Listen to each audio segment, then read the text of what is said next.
बांग्लादेश को अलहदा करने में पाकिस्तान की फ़ौज का हाथ है, पाकिस्तान का, इंडिया का कोई हाथ नहीं है। बांग्लादेश आज हमसे कितना आगे है।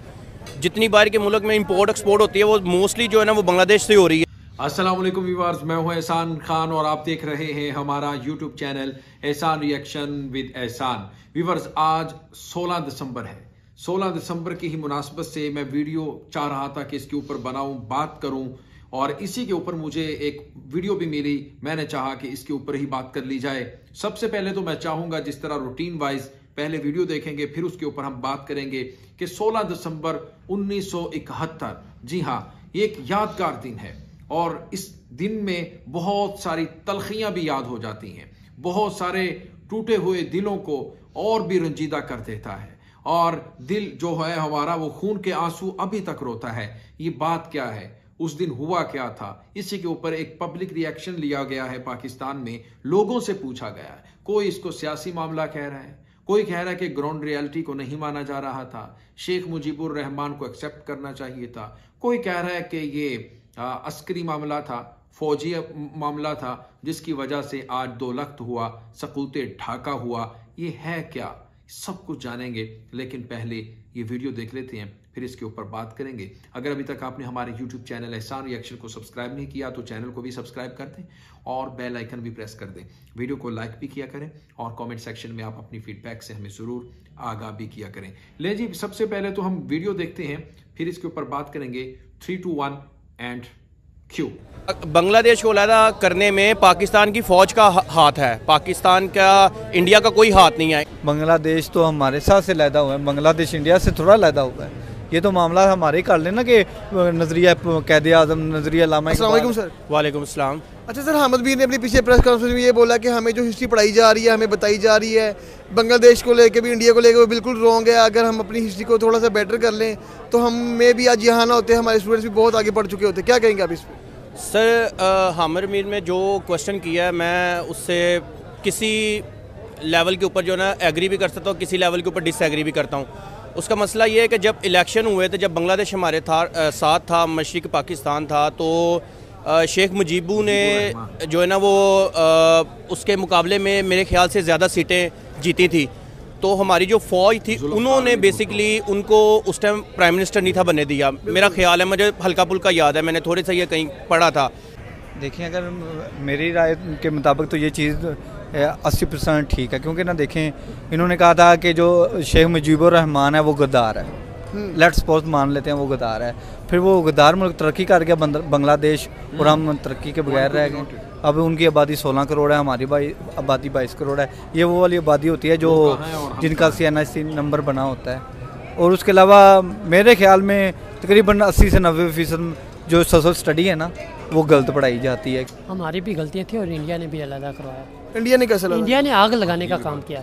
ये देखो ना, चाहे वो लड़ाई हुई थी कि उनकी उस तरफ का हमने वज़ीर-ए-आज़म ये इधर वालों ने नहीं बनने दिया था, गद्दारी 2 नंबरी की थी, पर इंडिया ने बाकायदा साथ दिया था तोड़वाने में, उनको भड़काने में। और अमेरिका और इंडिया, इन्होंने बिल्कुल भड़काने और ये सारा आग लगाने में साथ दिया था और अपनी फ़ौजी इमदाद भी भेजी थी।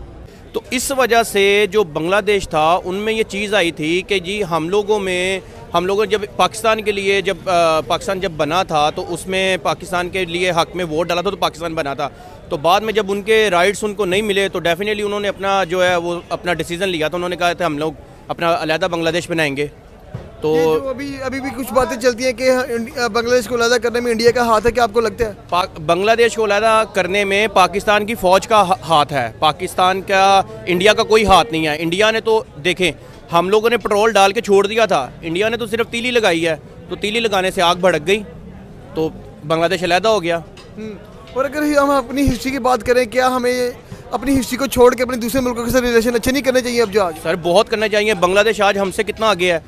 जितनी बाहर के मुल्क में इंपोर्ट एक्सपोर्ट होती है वो मोस्टली जो है ना वो बांग्लादेश से हो। जी, तो व्यूअर्स, आपने ये वीडियो देखी है, बहुत ही शानदार ये वीडियो बनाई गई है। पाकिस्तानी पब्लिक रिएक्शन है, लोगों से उनकी राय ली गई, उनसे पूछा गया और पब्लिक व्यूज़ लिया गया और किस तरह से लोग बता रहे हैं कि शेख मुजीबुर रहमान की अक्सरियत ज़्यादा थी और वो वोट उन्होंने ज़्यादा लिए और सीटें भी ज़्यादा ली इलेक्शन में, जिसकी वजह से वो हुकूमत बनाने की पोजीशन में थे। लेकिन हकीकत कुछ और कह रही थी, लेकिन उनका जो मैंडेट है वो नहीं माना जा रहा था। वो इलेक्शन में वाज़े बर्तरी हासिल कर चुके थे। जुल्फ़िकार अली भुट्टो कुछ और चाहते थे, वो उन्होंने ये नारा दिया उधर तुम इधर हम, और जिसकी वजह से आज बांग्लादेश, ईस्ट पाकिस्तान आज बांग्लादेश में तब्दील हुआ और 2 लख्त हुआ, सकूते ढाका हुआ। कुछ लोग आज भी ये ब्लेम कर रहे हैं कि जनाब ये अस्करी मसला था, यानी बहुत ज़्यादा जेनोसाइड किया गया, लोगों को मारा गया और जो पाकिस्तान की आर्मी है उनकी तरफ से कुछ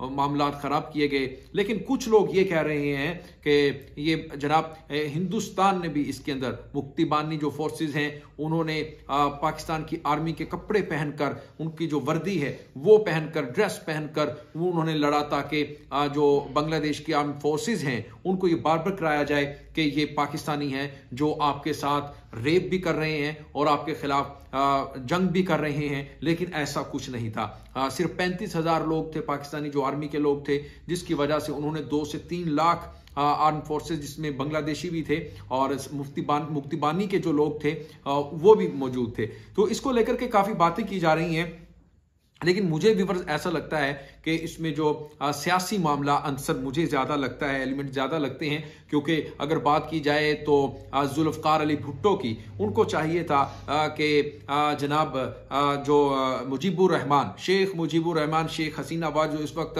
प्राइम मिनिस्टर हैं बांग्लादेश की, उनकी जो बर्तरी थी, जिस तरह से वो इलेक्शन में जीती थी, तो उनको उनके मैंडेट की कदर करनी चाहिए थी, रिस्पेक्ट करनी चाहिए थी और उन्हें हुकूमत बनाने का मौका देना चाहिए था। क्योंकि सबसे ज़्यादा रेवेन्यू जो जनरेट करता था वो ईस्ट पाकिस्तान, जो इस वक्त बांग्लादेश है, वो ही करता था, जिसके ऊपर सबसे ज़्यादा पटसन से लेकर जो भी रेवेन्यू जनरेट होता था और ज़्यादा इनकम होती थी, एक्सपोर्ट्स इंपोर्ट्स में होती थी, वो उस वक्त का जो ईस्ट पाकिस्तान इस वक्त का बांग्लादेश है वहां से ही होती थी। लेकिन बदकिस्मती से, मैं कहता हूं ये हमारी बदकिस्मती है कि आज हम 2 लख्त हैं, वो उधर हैं और हम इधर हैं। तो काश अगर हम इकट्ठे होते उस दिन से, वो दिन 16 दिसंबर 1971 वाला दिन ना आता हमारी हिस्ट्री में, तो आज हम एक बड़ी कौम उभर कर दुनिया में सामने आते। लेकिन ये तो फिर इफ एंड बट्स हैं, लेकिन जो होना था वो तो व्यूअर्स हो गया। लेकिन मुझे ऐसा लगता है, मेरी जो राय है वो यही है कि इसमें जो सियासी जो अंसर है वो ज्यादा मुझे नजर आता है। यानी जो सियासत का फुकदान था, सियासी इशू ज्यादा बढ़कर सामने आया, लोगों ने लालच की, जिसमें जुल्फ़िकार अली भुट्टो भी शामिल हैं, उन्होंने आकर इसके ऊपर बात की। और जनरल याहिया खान है, अयूब खान है, ये सब के सब जो दौर गुजरता आया है इनमें वो भी शामिल हैं, पूरे के पूरे बराबर के बराबर शरीक हैं। तो मेरे ख्याल में इन जर्नल्स का भी उतना ही हिस्सा है जितना पाकिस्तान के पॉलिटिशियंस का है। तो व्यूअर्स, मुझे दें इजाजत, इंशाल्लाह नेक्स्ट वीडियो में आपके साथ एक बार फिर मुलाकात होगी। तब तक के लिए अल्लाह हाफिज।